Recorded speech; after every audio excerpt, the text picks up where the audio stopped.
So if you just found out that you're a transmitter, especially if you're a double transmitter, it's speaking to the fact that you've always been someone, even as a kid, who was here to transmit a certain healing frequency, a certain emanation of evolution.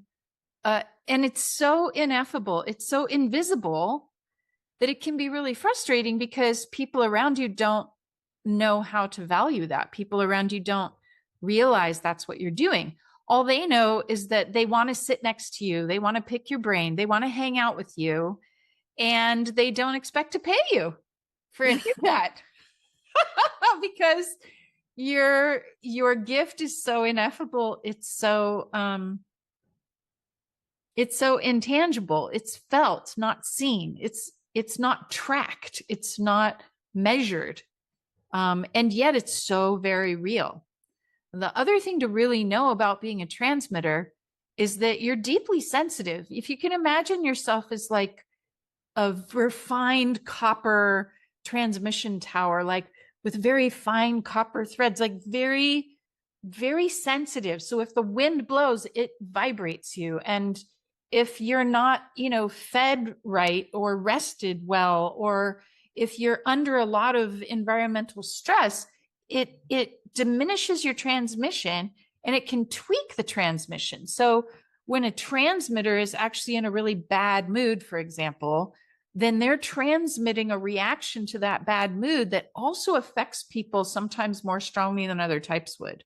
So it's to be honest, I want to give my transmitter like some love because your value is not readily seen and tabulated and rewarded. And a lot gets projected on you because your transmission does affect people strongly if they're inside of your vibe. And if they feel great being around you, they're not necessarily going to credit you for the fact that you just made them feel great. But if you're in a really crap mood and they're around you and they feel horrible, they might just project that on you. Like, well, you're being so impossible, or why are you such a diva, or why are you so arrogant, or, I've always feel horrible when I'm around you. And they can even say that when you're delivering your best transmission, but they don't want it that day. Like you might be transmitting this highest form of healing light, but if you're with someone who doesn't want the highest form of healing light, they want to feel miserable, they'll blame you for that too, blame you for being high and mighty or better than everyone else. Or so it's really can be quite a double bind to be a transmitter. And that's kind of the dark side of it. I mean, the good news is, as a transmitter, you are 24/7 participating in the work of the angels. Like you're part of a larger spirit team that is beaming the planet with a different transmission through you and others, and you are kind of an insider with spirit in that way.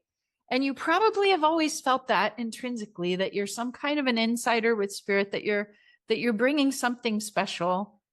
But this culture doesn't recognize that, think about the ancient cultures that were more based around a temple society. For example, in an ancient temple society kind of culture, you would have been identified early in life as an emanation of some kind, and you probably would have been brought into the temple and fed and nurtured and nourished and educated and basically kept all the stressors off of your sensitive self so that your emanation could be nurtured and fostered, because they understood that your emanation benefits the whole community. So taking good care of a transmitter is wise and important for the whole community, for the whole society.